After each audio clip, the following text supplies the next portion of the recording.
Hi guys.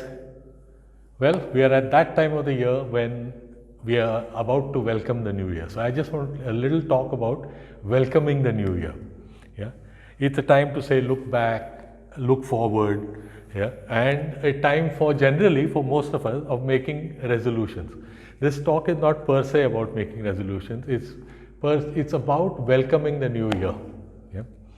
So what happens every year we make resolutions, and sadly in most of our cases, at least many of us find that resoluteness from the resolution fades, and our resolutions are consigned to the rather large wasteland of lost intentions. I'm sure all of us have this wasteland. I definitely have mine, where a lot of my lost intentions lie. Yeah. So how do we try and stop this from happening, or rather stop it from happening, or take precautions that it doesn't happen, or ensure that we really live out our resolutions or live out the way we would like our future to go? Yeah. So here are some of the things which work for me. It's a very personal experience, and I'd like to share it with you. So the first and foremost thing is we need to prepare a background, a clarity of purpose, about our resolutions. Let's begin by kind of taking stock of the experiences of the past year, the events and learnings that we experienced in the year, and the learnings from it.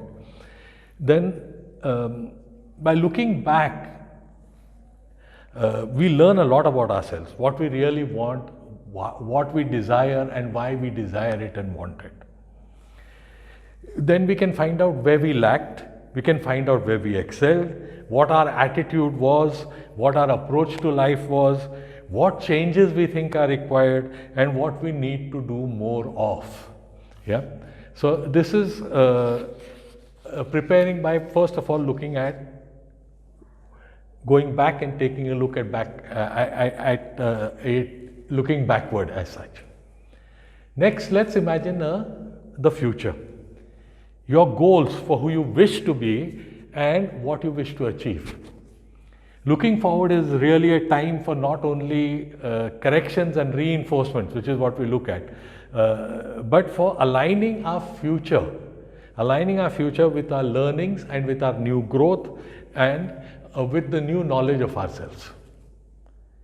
We need to appreciate and acknowledge ourselves for what we did right. That's also important when we take stock. And we need to renew our determination to correct where we went wrong. It is also time to leave behind past failures, recriminations, hurts, and other regrets that we may have. Yeah? We always accumulate them and keep them with us, and I think it's time to let it go. Yeah, it's really that we need to live the future that we plan in the present, rather than the past, to relive the past in the present, or to relive the impact of the past in the present. So it's very, very important to take stock and to let go. To let it go. It's over. It's finished. Now let me look forward to a new future. The next thing I would say is that we need to remember that our activities, what we do every day, has to be aligned with our goals. It should be even exciting and fun as we integrate integrate activities into our daily patterns of living. We should really look forward to having fun and be excited about it. The next point I'd like to make is the way to set these goals. Okay, the goal should not be a destination, it should be a direction. Now, how do I explain this? Let's take an example that instead of saying I will lose 3 kilos a month, which is really a destination, that 3 kilos is it, I could say to myself, or I could set my goal in the activity that I will eat healthy and I will exercise regularly. What happens here then is that your goal is set in terms of activities, it is set in terms of time, it is set in terms of effort, and not in terms of the results that you will produce.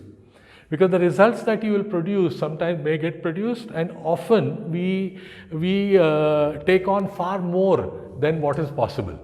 Yeah, and then it disappoints us, and then we feel like stopping. It kind of becomes like a burden. In fact, it's a clue to us whenever we find it becoming a burden that we have not set our goals in the proper language.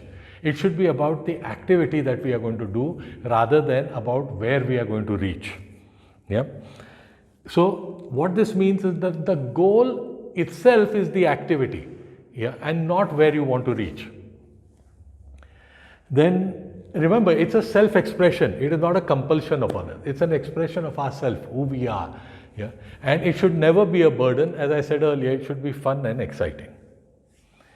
Then the next point is that you should be able to differentiate between what you want to do and what you need to do. Our life, sometimes we get overwhelmed with our need to do, and that also becomes burdensome.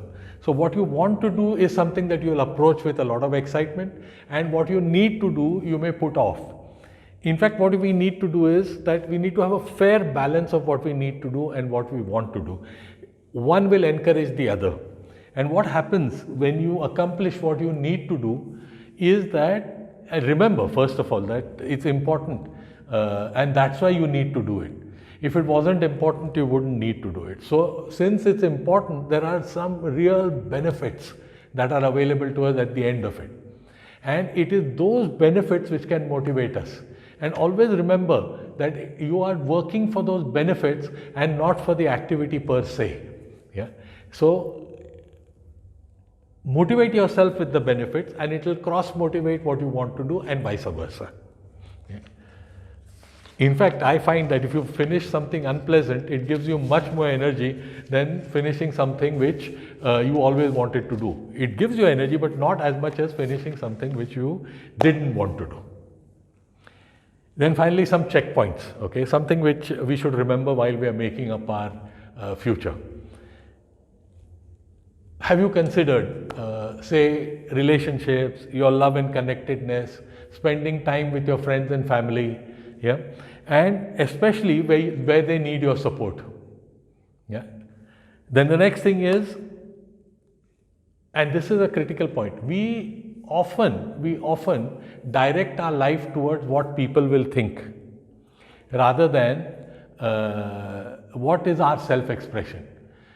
That also comes across like a burden. When we are doing things because we want to please somebody else, when we are doing things because we want to prove ourselves in the eyes of others, yeah? Refrain from that.